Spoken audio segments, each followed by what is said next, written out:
ان کا سوال آپ نے سنا کہ جو اپنے والدین کی قبر کی زیارت کے لیے جاتے ہیں وہ قبر کو قدموں کی جانب سے چوم لیتے ہیں، کیا یہ جائز ہیں؟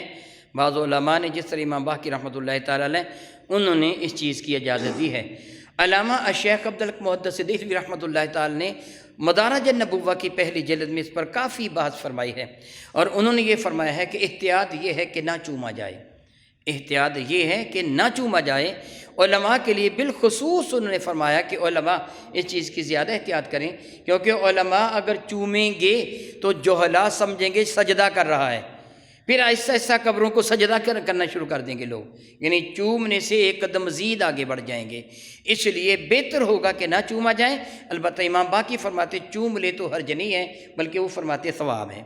بہتر یہ ہوگا کہ ہم حنفیہ کے نزدیک نہ چوما جائے تو بہتر ہوگا، ہاتھ لگا کر چوم لیں۔ یہ صرف والدین کی قبروں کے لیے ہے، اپنے پیر کی قبر کے لیے نہیں۔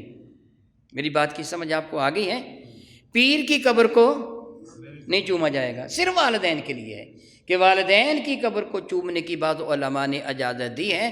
باقیوں کے لیے الشیخ مولانا شاہ احمد رضا خان محدث بریلوی رحمۃ اللہ تعالی نے فرمایا ہے بہترین طریقہ یہ ہے کہ اولیاء اللہ کی قبر پر حاضری دیں تو تقریباً 4 ہاتھ کے فاصلے پر کھڑے ہو کر ان کے حق میں کچھ ایصال ثواب کر کے پھر ان کے وسیلہ سے اپنے رب سے دعا مانگیں اور پھر واپس آ جائیں۔ ان کی قبر کو نہ مس کریں نہ چومیں۔